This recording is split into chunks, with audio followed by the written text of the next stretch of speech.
Cuando Salomón murió, hubo una división en las filas militares de la nación. Israel se convirtió en un reino dividido.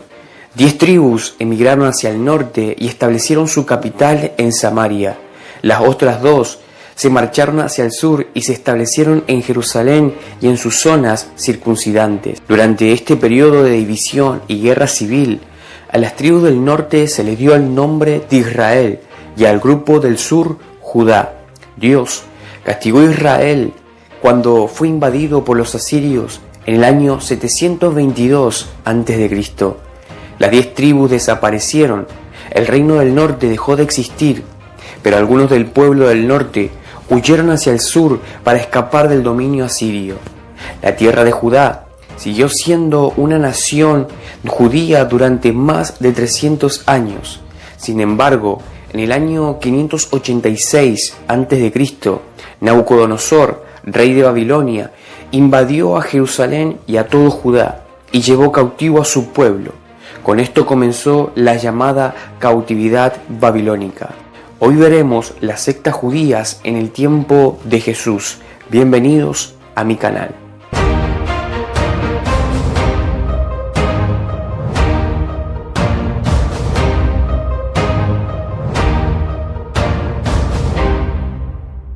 El relato bíblico que se halla en 2 de Crónicas, capítulo 36, versículos 18 al 19, registra el fin de la historia de Judá y el comienzo de la cautividad babilónica.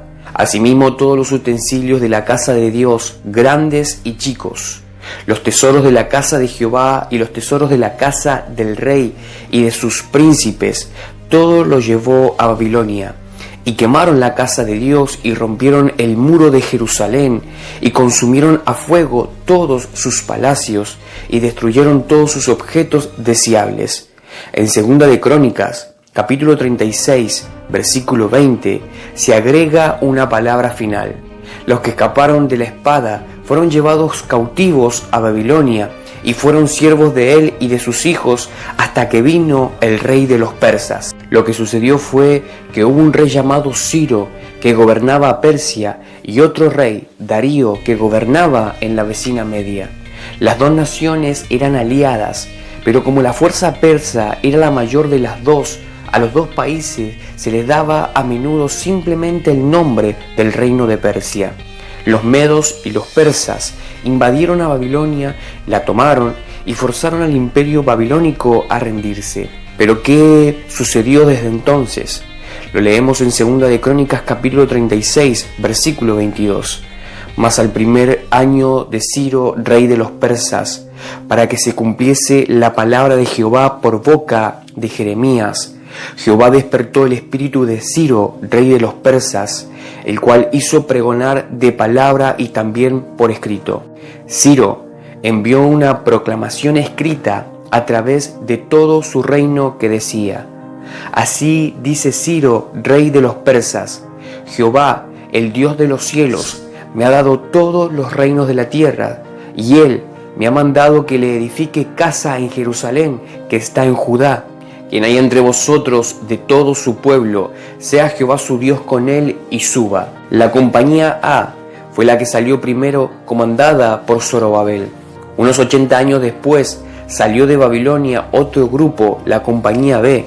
Su comandante en jefe fue Esdras. Pero para este tiempo ya había muerto Ciro y Medo-Persia era gobernada por Artajerjes.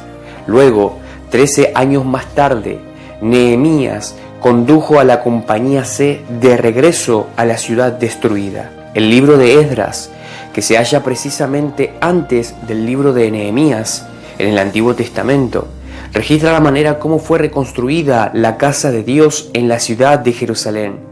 Pero el templo de Jerusalén quedó sin protección durante 90 años, hasta que Dios llevó a Nehemías al liderato necesario para construir el muro.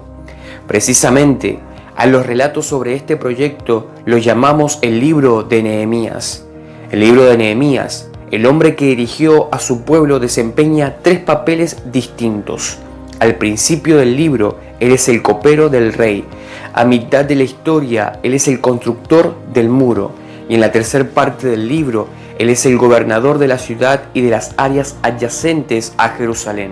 Muchos de los judíos que llegaron a Jerusalén traían con ellos esposas, hijos e hijas extranjeras que no entendían el idioma judaico, información que nos brinda Esdras capítulo 10, versículo 10.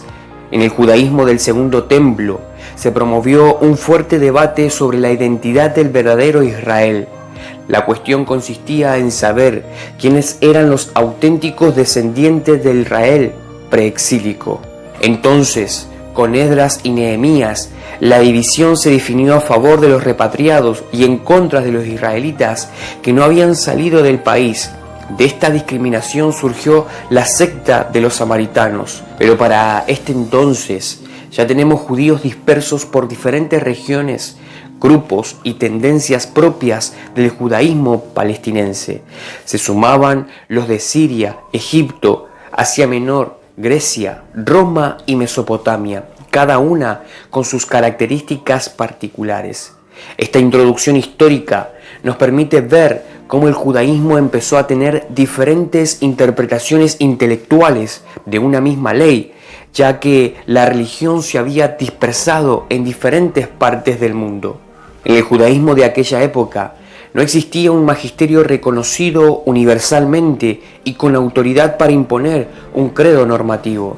Entonces, se dividió en distintas ramas y cada corriente trató de autodefinirse por su particular interpretación de los textos sagrados.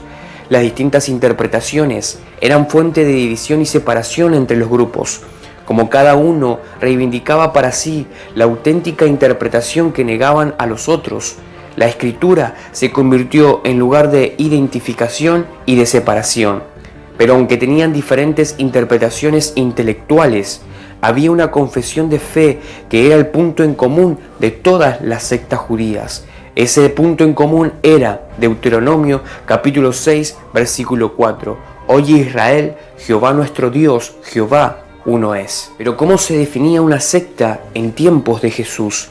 Lo más corriente es definir a las sectas por su condición de grupos minoritarios o por el rechazo de las normas vigentes en un sector mayoritario.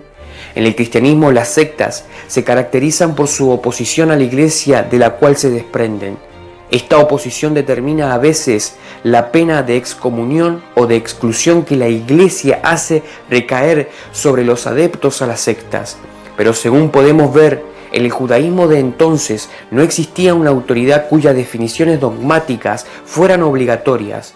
Por eso sería más exacto hablar de partidos o de escuelas que de sectas judías, porque así se pone de manifiesto que esas agrupaciones constituían el conjunto del judaísmo sin excluirse mutuamente.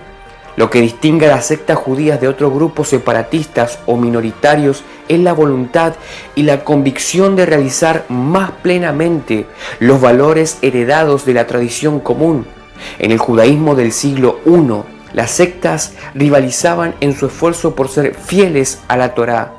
Cada grupo se separa de otras corrientes y fija su identidad por la lectura que hace de las Escrituras. Pero entre los diferentes grupos que ya existían, los más importantes eran sin duda los saduceos, los fariseos y los esenios, pero también habían bautistas, herodianos, celotes y movimientos promovidos por falsos profetas como Teudas, seguidos por banda de sicarios, grupos de los que estaré hablando en otros videos. Pero si consideras que esta introducción histórica ha sido de gran bendición y de mucha edificación para tu vida, te invito a que lo puedas compartir con tus amigos, familiares y hermanos de la iglesia, que puedas escribirme de dónde me sigues, que le des like a este video y que te suscribas a mi canal. Este canal se llama Hacer Palabras y Hechos.